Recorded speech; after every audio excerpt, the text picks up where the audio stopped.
John Denver was a famous singer who sang "Take Me Home, Country Roads." He wrote songs about nature and happy times. But when he died suddenly, something bad happened. His money caused big problems that made his family very sad for many years. Get ready to learn how the money he wanted to give his family became a long, hard fight. Instead, it was a clear, sunny day in October 1997. John Denver loved flying planes and was really good at it. He got in his special plane and flew over the quiet water near Monterey Bay in California. Then something terrible happened without warning. His plane suddenly crashed straight down into the ocean. He died right away at only 53 years old. People everywhere were shocked when this music star died so suddenly. But his death was just the start of a different kind of trouble. After the crash, everyone found out something that would upset his family for years. John Denver, who sang about peace and simple fun, left behind lots and lots of money, minus $19 million. All this money came from his hit songs and concerts over many years. It seemed like it would take care of his family forever. But there was a big problem. John Denver made one simple mistake that turned all this money into a big mess. John Denver died without writing a will. This meant that instead of saying clearly who should get his stuff, his money, and things got stuck in confusing court cases. The law, not what John wanted, would decide who got what. Because he died so suddenly and didn't have a will, his family had to deal with terrible sadness and worry about money at the same time. The money that was supposed to help them instead became something that caused a long, painful struggle. What really happened in those last moments when he was flying over the bay? The National Transportation Safety Board, called NTSB, looked very carefully at the crash. John Denver was flying a Long Easy U, which is a special plane made by a smart airplane designer named Burt Rutan.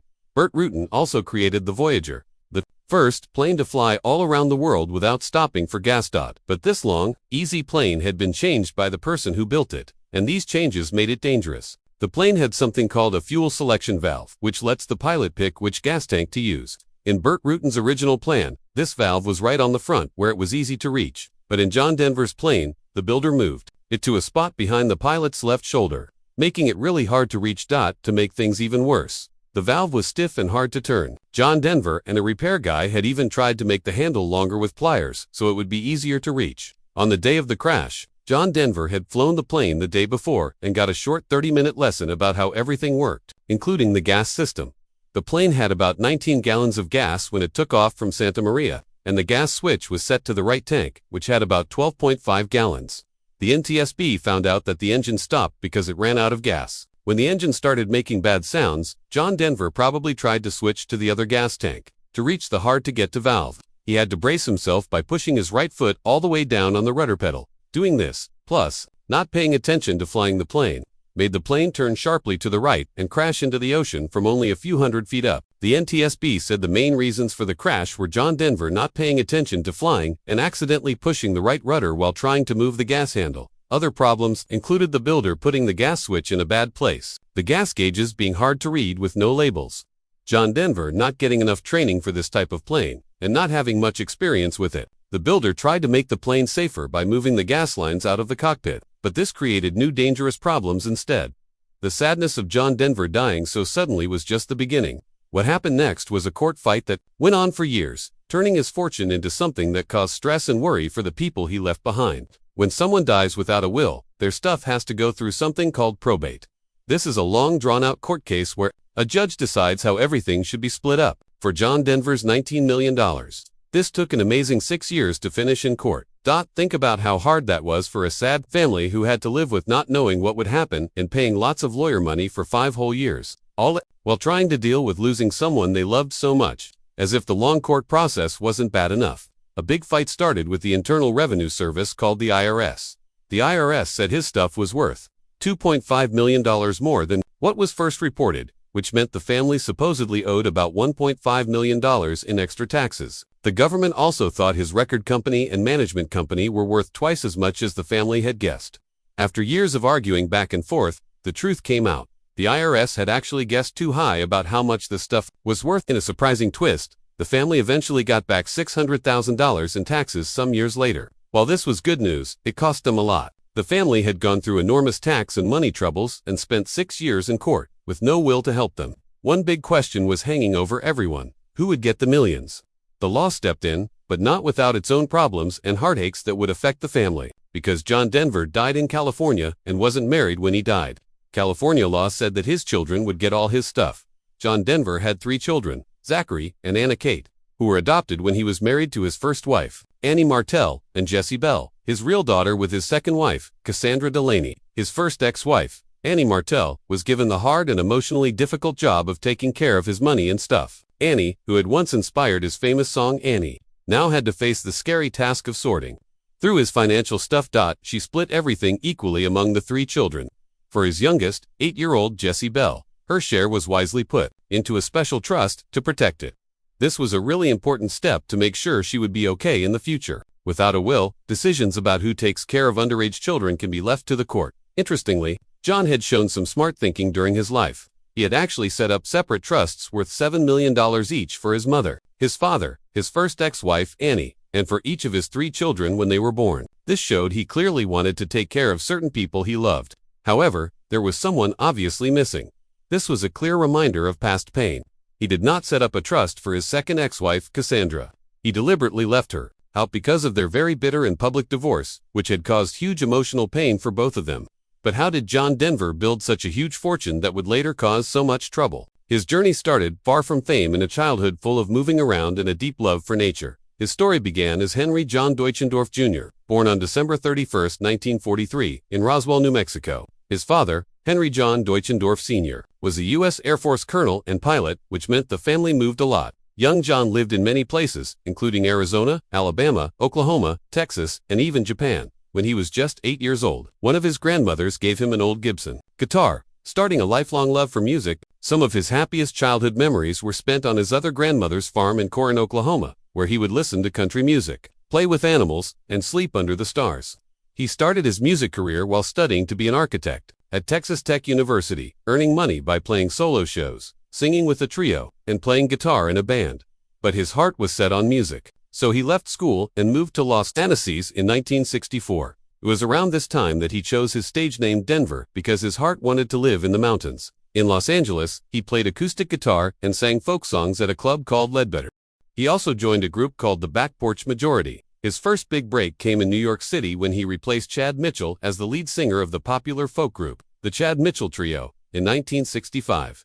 He sang with them, played guitar and banjo, and recorded pop and folk songs from 1965 to 1968. It was while performing with this trio at her college that he met his first wife, Annie Martell, whom he married in 1967. His songwriting talent soon showed brightly. In 1967, he wrote the number 1 hit song, Leaving on a Jet Plane, which became famous when Peter, Paul, and Mary recorded it. This success led him to sign with RCA in 1969. His first single to sell 1 million copies was Take Me Home Country Roads in 1971. Throughout the 1970s, John Denver became the best-selling recording artist in America, earning many gold and platinum albums. He was a successful crossover star in pop, folk, and country music, reaching fans across different types of music and ages. He wrote around 200 of the approximately 300 songs he recorded, and his music collection included 33 albums and singles that earned gold and platinum awards with total sales of more than 33 million copies. His songs often showed his love for the outdoors, his dislike for city life, his passion for music, and his experiences in relationships. Beyond his musical skills, John Denver was also a talented actor, starring opposite the legendary George Burns in the movie Oh God. In 1977, he created many beloved TV specials, including a classic Christmas program with Jim Henson's Muppets. And his show, An Evening with John Denver, even won an Emmy Award in 1975. These projects added a lot to his wealth and public fame. His career slowed down after the 1970s, but in 1996, he was inducted into the Songwriters Hall of Fame. Among his most treasured possessions was his beloved Aspen mansion. He had this huge 7,735 square foot home, custom built in 1972 on 2.6 acres in the exclusive Starwood neighborhood high in the Colorado mountains. This Rocky Mountain paradise was more than just a house. It was a safe place that deeply inspired him, even leading him to write his famous song, Starwood, in Aspen. It was his legacy and refuge. After his death, this special home became part of the changing financial picture. It sold for $3.68 million. Then again in 2016 for $2.75 million. And was back on the market in 2019 for $11 million. After being renovated, his hobbies also became valuable things. His love for flying was well known, tragically ending in the crash of his experimental Long Easy plane. He was also a talented photographer, taking pictures from his travels and even showing his work professionally. His collection of guitars and other personal items were also valuable.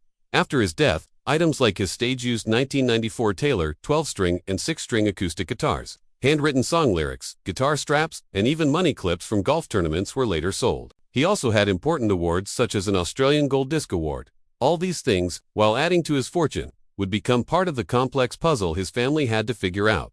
But this wealth and the life that built it came with a hidden, caused personal pain that would also bring tears to those closest to him. Behind the public smile, John Denver's family life had deep, painful secrets that would add to their sadness after his death. His divorce from his second wife, Cassandra Delaney, was particularly bitter.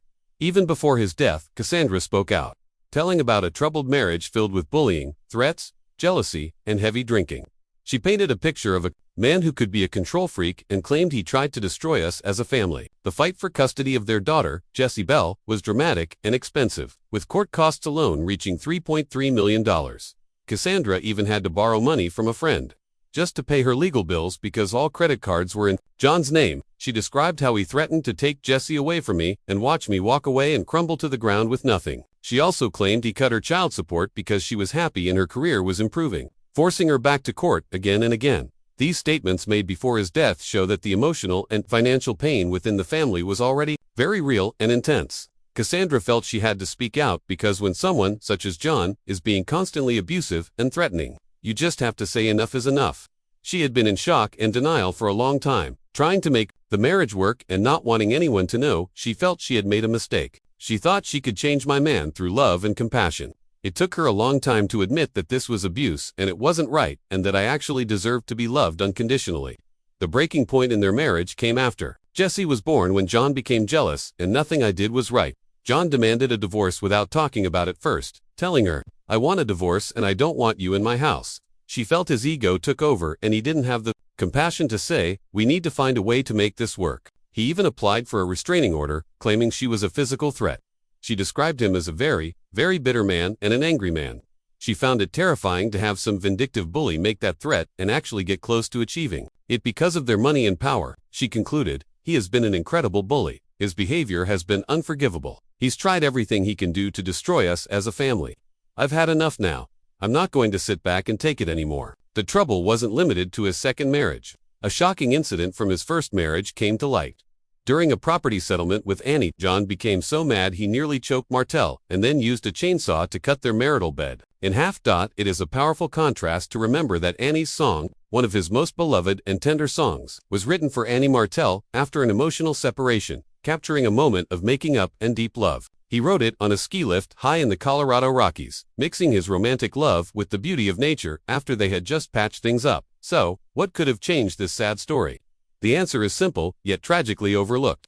A piece of paper, a will that could have saved his family years of heartache and millions in legal costs. John Denver, despite his huge wealth and complicated family situation, died without this important document. A properly written will could have made things so much easier, allowing his things to be given out quickly and smoothly without the need for court battles or lengthy IRS disputes. It could have saved his family from long legal fights and enormous tax and financial troubles which took up 6 years of their lives. Furthermore, without a will, his specific wishes could not be honored. For example, John Denver, a passionate environmentalist, had bought property in Colorado with the clear plan of keeping it forever as a wildlife sanctuary and open space. However, because this purpose was not formally written in a will, this treasured land was sadly sold. This outcome was directly against his public image and deeply held values, and it undoubtedly caused disappointment for his family and fans who admired his conservation efforts. The added stress and cost for his family, who were already grieving his sudden tragic death, was huge. John Denver's story is not unique. Many other celebrities have faced similar problems because they didn't have a will. Like music legend Barry White, who left behind multiple people claiming money and no clear instructions, or politician Sonny Bono, whose estate was also complicated by not having a will. Jill Dando, a TV presenter, died without a will, and her entire estate went to her father, leaving her fiancé with nothing. Stieg Larsson, the author of The Girl with the Dragon Tattoo, also died without a valid will, and his estate, including all book and film rights, went to his father and brother, leaving his long-term partner with nothing. Comedian Paul Shane also died without a will, and his estate was simply divided equally among his 3 daughters, potentially ignoring any smaller gifts or specific wishes he might have had. John Denver's incredible fortune meant to provide for his family instead brought years of legal battles, financial stress, and reopened old wounds. All of this suffering happened because a simple piece of paper, a will, was missing. The lasting impact on his loved ones, the true cost of an unwritten legacy, shows how even a beloved star's wealth can cast a long shadow of sorrow when not properly planned.